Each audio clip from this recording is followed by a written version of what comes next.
மனிதனுக்கு அவசியமான ஆற்றலினுடைய அதிதேவதையாக விளங்குகின்ற சக்தியை போற்றும் விதமாக தான் இந்த நவராத்திரி விரதம் அனுஷ்டிக்கப்படுகிறது. சரி, அதனுடைய விரத காலம் எப்படி இருக்கணும், என்னெல்லாம் பண்ணணும் அப்படின்னு தெரிஞ்சோம்னா, இந்த நவராத்திரிக்கு நோன்பு என்றே பெயர். புரட்டாசி மாதத்தில் சூரியன் கன்னி ராசியில் சஞ்சரிக்கும் காலத்துல அந்த நேரத்தில் தேவியினுடைய சக்தி அதிகமா இருக்கும். அவகிட்ட சக்தி அதிகமா இருக்கும் பொழுது நாம நம்மளுடைய வேண்டுதல்களை நோன்பின் மூலமாக வச்சோம்னா தேவியினுடைய பேர் அருள் கடாட்சம் நமக்கு கிடைக்கும் அப்படிங்கிறத நம்ம முன்னோர்கள் தெரிஞ்சதுனாலதான் இந்த தட்சிணாயன காலத்துல இந்த நாளை குறித்து பிரதமை திதியில நாம கொலுவை வைக்க ஆரம்பிக்கின்றோம். இந்த காலம் தேவர்களுக்கு இரவு காலமா இருக்கும் தெரியும். அதாவது தட்சிணாயன காலம் தேவர்களுக்கு இரவு காலமா இருக்கிறதுனால தான் நாம இந்த காலத்துல மாலை பொழுதுகள்ல, அதாவது ராத்திரியில தான் அம்பாளினுடைய ஆற்றலை போற்றும் விதமாக அவளை பாடி துதித்து அர்ச்சனை செய்து அவளை மகிழ்விக்க வேண்டும். அந்த நேரத்துல நாம பண்ற பூஜைகளுக்கு மிக உயர்ந்த சக்தி இருக்கின்றது. அதனாலதான் நம்முடைய முன்னோர்கள் நவராத்திரி திருவிழா என்றே பெயரிட்டு அதை பூசிக்க வைத்தார்கள். புரட்டாசி மாசத்துல வளர்பிறை பிரதமை முதல் நவமி வரைக்கும் 9 நாள் கொண்டாடி தசமி அன்னைக்கு நாம இதை முடிக்கிறோம். எப்படி இந்த நவராத்திரி திருவிழா ஆரம்பிச்சது அப்படின்னா, இந்த உலகம் ஒரு பேரழிவுக்கு உண்டான ஒரு காலம். அந்த காலத்துல இறைவன் என்ன பண்றாரு, இந்த உலகத்தை மறுபடியும் உண்டாக்கணும் அப்படின்னு விரும்புறாரு. இப்ப இந்த இச்சாசக்தியினுடைய மூர்த்தமாகத்தான் துர்காதேவி இருக்காங்க. இப்ப இச்சை என்ற சக்தி எவ்வாறு தோன்றியது என்பதை அறிந்து கொள்வதற்கு ஒரு ஞானம் தேவைப்படுது. அதுதான் ஞான சக்தியாக உருவெடுக்கிறது. பின்பு அந்த ஞான சக்தியும் அந்த இச்சா சக்தியும் தங்களுடைய விருப்பங்களை நிறைவேற்றுவதற்கு ஒரு கிரியா வினை தேவைப்படுது இல்லைங்களா? அந்த சக்தி தான் கிரியா சக்தி என்று அழைக்கப்படுகின்றது. இறைவன் உலகை படைத்தான் என்ற கருத்து நவராத்திரி திருவிழாவில் இச்சாசக்தி, ஞான சக்தி, கிரியா சக்தியின் மூலமாக இச்சைனா விருப்பம், ஞானம் என்றால் அறிவு, கிரியானா செய்தல், ஆக்கம் இல்லைங்களா? இப்ப நவராத்திரியில முதல் 3 நாளும் இச்சாசக்தியினுடைய தோற்றமாக துர்கையின் ஆட்சி காலம்.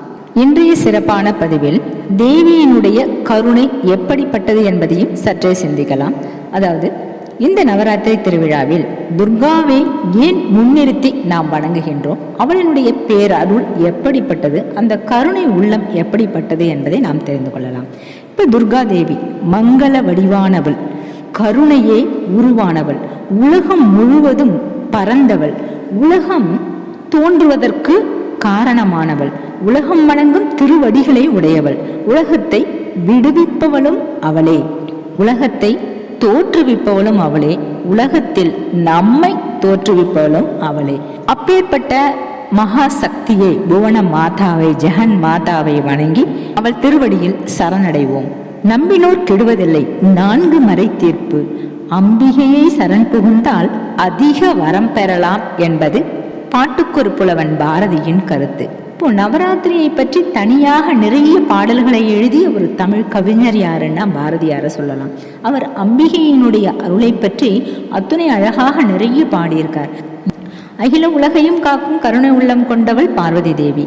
ஆதிபராசக்தியாகி அவள் மிகவும் வலிமை பொருந்திய இமவானுக்கு அருமை மகளாக தோன்றினாள். அப்பொழுது அவளுக்கு சிவபெருமானை கணவனாக அடைய விரும்பி ஒரு கடும் தவம் செய்கின்றாள். அந்த தவத்தினுடைய சிறப்பு சிவபெருமானை ரொம்ப மகிழ்வித்தது. அதனால பார்வதிக்கு எதிரே தோன்றி அவளை தன்னுடைய துணைவியாராக ஏற்றுக்கொண்டார். சிறிது நேரத்தில் அவர் எங்கோ சென்று மறைந்து விட்டார்.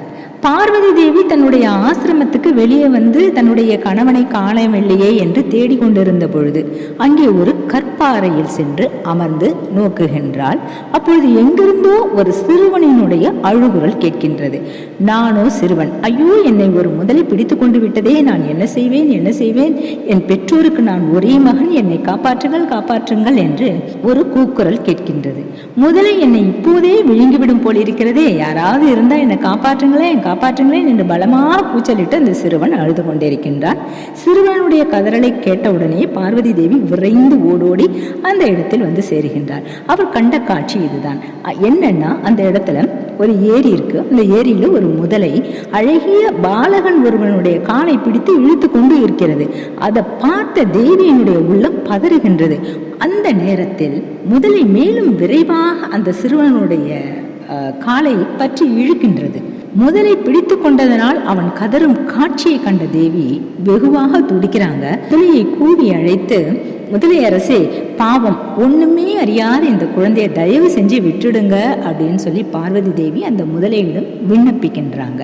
அதுக்கு அந்த முதலை சொல்லுது, தேவி, ஒரு நாளில் இந்த நேரத்தில் எது என் அருகில் வருகிறதோ அதையே உணவாக கொள்வது என்னுடைய வழக்கம். அதன்படி இந்த சிறுவன் தான் இன்று எனக்கு இரையாக இங்கே வந்திருக்கிறான். பிரம்மதேவனே இவனை இன்று எனக்காக அனுப்பியிருக்கின்றார். ஆகவே இவனை நான் விட்டு விடுவதற்கில்லை, தயவு செய்து என்னை மன்னியுங்கள் என்று பதில் கூறுகின்றது அந்த முதலை பார்வதி தேவியிடம். இந்த இடத்தில் ஒரு சிறு கருத்து. கடவுளால் படைக்கப்பட்ட அத்துணை உயிருக்கும் இறைவன் படியளப்பான். ஒவ்வொரு உயிருக்கும் அந்தந்த நேரத்துல ஒரு கைப்பிடி உணவு தன்னுடைய பசியை போக்குவதற்கு கண்டிப்பா கடவுள் கொடுப்பார். அப்படியும் நமக்கு உணவு கிடைக்கல, வயிறு காயுது, பசியால நம்ம வாடுறோம் அப்படின்னா நம்மளுடைய பிறவி பயன் என்பதை அந்த நேரத்தில் உணரக்கூடிய சக்தியும் நமக்கு வேணுங்க. முதலையினுடைய பதில் தேவியினுடைய கருணை உள்ளத்தை ரொம்ப கலக்கிடுச்சு. இமயத்தினுடைய சிகரத்தில் அமர்ந்து நான் ரொம்ப கடுந்தவம் செஞ்சிருக்கேன், உனக்கே அது தெரியும். அந்த தவ வலிமைக்காக இந்த சிறுவனை தயவு செஞ்சு விட்டுடு அப்படின்னு சொல்லி அந்த பார்வதி தேவி முதலையை பார்த்து சொல்றாங்க. அப்ப அதை கேட்ட முதலை சொல்லுது, தேவி, நீங்க இதுவரையிலும் செய்த அந்த கடுமையான தவங்களினுடைய பலன்லாம் இருக்குல்ல, அதை அப்படியே எனக்கு நீங்க கொடுத்தீங்கன்னா இந்த சிறுவனை வேணா நான் இப்பவே விட்டுடுறேன் அப்படின்னு சொல்லி முதலை எதிர்வாதம் செய்கின்றது. முதலையினுடைய வேண்டுகோளை கேட்ட தேவி மிகுந்த உற்சாகத்துடன், முதலை அரசே, இந்த தவப்பலன் அனைத்தையும் உனக்கு நான் இப்பொழுதே தருகின்றேன். நான் இத்தனை பிறவிகளில் இதுவரையிலும் சேமித்து வைத்த புண்ணிய செயல்களின் பலன் முழுவதையுமே அப்படியே உனக்கே தந்து விடுகின்றேன். தேவி விதம் சொன்னவனே மறுகணமே அந்த தவப்பலன் முழுவதுமாக முதலையை சென்று அடைந்து விட்டது. அதன் காரணமாக முதலையனுடைய உடல் எப்படி ஆகுதுன்னா பளபளன்னு பொன்னிறமா ஆகுது. கண்களை கூச செய்யும் ஒளியை பெற்ற முதலை, தேவி, அவசரப்பட்டு என்ன காரியம் செஞ்சிட்டீங்க, கொஞ்ச நேரம் செஞ்சிருக்க கூடாதா? எவ்வளவு கஷ்டப்பட்டு நீங்க கடுந்தவம் செஞ்சீங்க, எந்த லட்சியத்தை அடைவதற்காக தவம் ஏற்றினீர்கள். நீங்க இந்த மாதிரி அளப்பரிய மகத்தான தவத்தை எல்லாம் எனக்கு கொடுத்தது சரி கிடையாது. எனவே அந்தன சிறுவனிடம் காட்டிய இரக்கத்தையும் திக்கற்ற எளியவர்களிடம் தாங்கள் கொண்டுள்ள இலகிய மனதையும் கண்டு கழிப்படைகிறேன். அதனால தாங்கள் எனக்கு என்ன அழிச்சிங்களோ அந்த தவப்பலன் முழுவதும் இருக்கு இல்லையா, அதை எல்லாத்தையும் நான் உங்கள்கிட்ட மறுபடியும் கொடுத்துட்றேன். சிறுவனுடைய உயிரையும் திரும்பவும் உங்களுக்கு நான் வரமாக உங்களுக்காகவே அளித்து விடுகிறேன், எடுத்துக்கொள்ளுங்கள் என்று தேவியிடம் முதலை கூறுகின்றது. ஆனா தேவி இந்த இடத்துல என்ன பண்றாங்க, பார்வதி தேவி அண்ட சராசரத்தையும் ஆளக்கூடிய அந்த அகிலாண்ட நாயகி, விண்டுரைக்க இயலாத விரிசடையோன் துணையவள் என்ன கூறுறாங்க தெரியுங்களா? இந்த இடத்துல தேவி முதலைய பார்த்து சொல்றாங்க, முதலை அரசே, என் உயிரை கொடுத்தாவது சிறுவனை காப்பாற்ற வேண்டியது என்னுடைய கடமை. தவத்தின் பலன் போய்விட்டால் மறுபடியும் தவம் செஞ்சுக்கலாம். ஆனா ஒருவருடைய உயிர் போனுச்சுன்னா மறுபடியும் வருமா? கிடைக்காதுல்ல. அதனாலதான் இந்த பாலகனை காப்பாற்றினேன். நான் நல்லா சிந்திச்சுதான் இதை செஞ்சேன். ஒரு முறை நான் ஒருத்தருக்கு அளித்த வரத்தை மறுமுறை நான் பெறுவதில்லை அப்படின்னு சொல்லி அந்த இடத்துல தேவி சொல்றாங்க. மனமுவந்து நான் தரும் என்னுடைய தவங்களையும் புண்ணியங்களையும் ஏற்றுக்கொண்டு இந்த சிறுவனை விட்டு விடுங்கள் என்று முதலை அரசனிடம் வேண்டுகின்றார் தேவி. அப்ப தேவியினுடைய வேண்டுகோளை கேட்ட முதலை சிறுவனை விட்டுவிட்டு திடீரென்று மறைஞ்சு போயிடுச்சு. தேவியும் சிறுவனை அன்போடு வழி அனுப்பி விட்டுட்டு தான் உட்கார்ந்து அந்த கற்பாறைக்கே மறுபடியும் வராங்க. சிவபெருமான் பார்வதியினுடைய முன்னாடி, இனி நீ தவம் செய்ய வேண்டிய அவசியம் இல்லை, உன்னுடைய தவப்பலன் முழுவதும் எனக்கு கொடுத்துட்ட.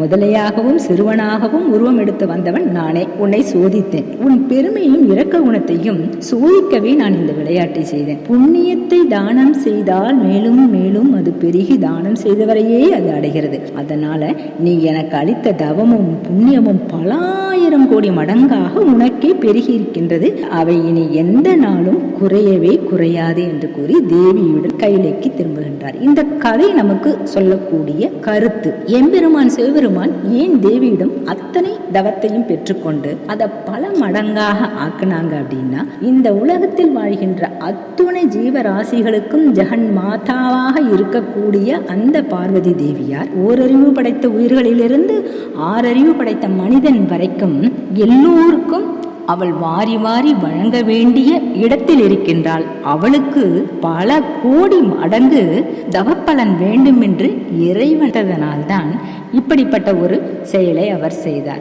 இப்போ தேவியினுடைய கருணைக்கும் அவளுடைய இரக்க குணத்திற்கும் எடுத்துக்காட்டாக இந்த ஒரு சிறு கதை அமைஞ்சது. இந்த தேவியை நாம நவராத்திரி திருவிழாவில் முதல் நாளில் அம்பிகையாக, அம்மனாக, காளியாக, துர்க்கையாக நாம நினைச்சு அவங்கள வணங்கும் பொழுது அவங்களுடைய உள்ளத்தில் நம்மளுடைய பக்தியை பதித்து நம்மளுடைய இல்லம் சிறக்க அன்னை வழிகாட்டுகின்றால் ஒரு செய்தி. இரண்டாவது செய்தி, அன்னையின் மூலமாக நாம இந்த நவராத்திரி திருவிழாவில் நிறைய தான தர்மங்களை பண்ணுவோம், விரதம் கடைபிடிப்போம், பல பேருக்கு அன்னங்களை வழங்குவோம். இந்த நவராத்திரி திருவிழாவில் நாம செய்யற எல்லா புண்ணிய தர்ம காரியங்களும் பன்மடங்காக பெருகி சாமானிய மக்களாக இருக்கக்கூடிய நமக்கு நலங்களையும் வளங்களையும் அது வாரி வழங்கக்கூடிய ஒரு திருநாளாக இந்த நவராத்திரி திருவிழா நமக்கு அமைந்திட வேண்டும் என்ற காரணத்தினால்தான் நம்மளுடைய முன்னோர்கள் நவராத்திரி திருவிழாவில் அம்பிகையை முன்னிறுத்தி இந்த பூஜையை, இந்த திருவிழாவை மிக சிறப்பாக நடத்தி இருக்கின்றார்கள். அந்த வகையில் இந்த பதிவில் நவராத்திரி திருவிழாவின் போது நாம கடைபிடிக்கின்ற சில சம்பிரதாயங்களுக்கு என்ன உட்பொருள் மறைப்பொருள் இருக்கு அப்படிங்கிறத நாம சிந்திச்சோம். மேலும் இது குறித்து பல தகவல்களை அடுத்த பதிவில் காண்போம். எவ்வுயிரும் இன்புற்றிருக்க என்று எல்லாம் வல்ல இறைவனை பிரார்த்தனை செய்து நிறைவு செய்கின்றேன். நன்றி, வணக்கம்.